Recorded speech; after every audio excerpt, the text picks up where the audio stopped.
هەڵبژاردننی بافڵجەڵات تاالبانی بە سەرۆکی یەکێتی نیشتیمانی کوردستان پێشوازی سەرکردەی هێز و لایەنە عێراقی کوردستانیەکان و نوێنەری وڵاتانی بەدوای خۆی داهێناوە و هەمووان هیواخوازن یەکێتی بە هەمان سیاسەتی حەچیمانەی سەرۆک مامجەلال بەردەوام بێ لە کارکردن بۆ پاراستنی یەکریزی نیشتیمانی و بەهێزکردنی پایەکانی دیموکراسی و پێکەوە ژیان لە عێراق و هەرێمی کوردستان.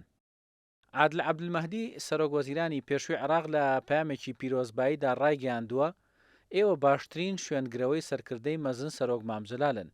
باوەڕی تەواویشیان بەوە هەیە کە یەکریزی یەکێتی و گۆڕەپانی کوردستانی و عێراق پتە دەکەن و سیاسەتێک پەیڕەو دەکەن کە متمانەی گەل بەلایەنە سیاسەکان قوڵ بکەنەوە بۆ ئەنجامدانی چاکسازی. نوری مالکی سەرۆکی هاوپەیمانی دەوڵەتی یاساژ لە پامێکی پیرۆزباییدا هیوای سەرکەوتن و گەشەسەندنی زیاتری بۆ سەرۆک بافڵجەڵات تاالبانی و کادر و ئەندامانی یەکێتی و گەلی کوردستان خواستووە. هەروەها عەمار حەکیم سەرۆکی ڕەوتی حکمت لە پامێکیدا هیوای خواستووەیەکێتی بە هەمان ئەو پەیڕە و پرۆگرامە بەردەوام بێت کە سەرۆک مامجەلال گرتوبێ بەر و لە گەڵ تەواوی هاوبەشە سیاسەکانی تردا بە گیانێکی نیشتیمانی کار بکات بۆ پاراستنی ئەزمموی دیموکراسی.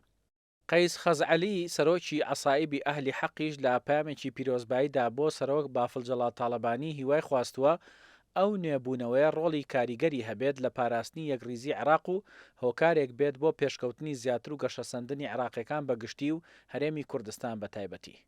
لای خۆشەوە مستەفا کازمی سەرۆکوەزیرانی عێراق لە پامێکی پیرۆزباییدا هیوای سەرکەوتنی بۆ سەرۆک بافڵجەڵات تاالبانی خواستووە لە چەسپاندنی پایەکانی دیموکراسی و ئازادی و بنیادنانی وڵات لەسەر بنەمای ئاشتی و خۆشەویستی و پێکەوژیانی ئاشتیانە لە نێوان سەرجەم تاکەکانی گەلی عێراقدا.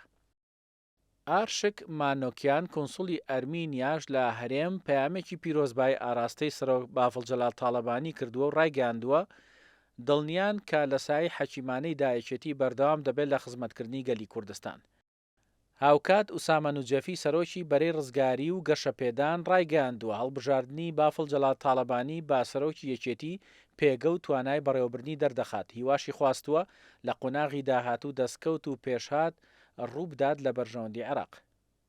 هومام حەموودی سەرۆکی ئەنجومەنی باڵای ئیسلامی عێراقیش لە بەیاننامەیەکدا گرنگی پتەوکردنی هاوکاری هاوبەشی لە نێوان ئەنجومەنی باڵا و یەکێتی دووپات کردوێتەوە کە لە ڕێگەی تەواوکردنی بنیادنانی دەوڵەتێکی بەهێز کە لەسەر یاسای دادپەروەری کۆمەڵایەتی و لەسەر بنەمای دەستور و گرنگتیکردنی مافی هەموو پێکاتەکانی گەلی عێراق بێت. مەکتەبی سیاسی پارتی نەتەوەی کوردستانیش سەرباری پیرۆزبایی پشتیوانی بۆ سەرۆک بافڵجەڵات تاالبانی ڕاگەیاندووە هیوایان خواستووە بە ئیلهام وەرگرتن لە نەخشە ڕێگاکانی سەرۆک مامجەلال بۆ قۆناغەکانی ئایندە خزمەت بکەن. هەروەها دەستەی ڕێخستنی کوردانی فەیلی پەیامێکی پیرۆزبای ئاراستەی سەرۆک بافڵجەڵات تاالبانی کردووە هیوای خواستووە لە هەنگاوەکانیدا سەرکەوتوو بێت بۆ خزمەتکردنی ڕۆڵەکانی کورد لە ناوخۆ و دەرەوەی هەرێمی کوردستان.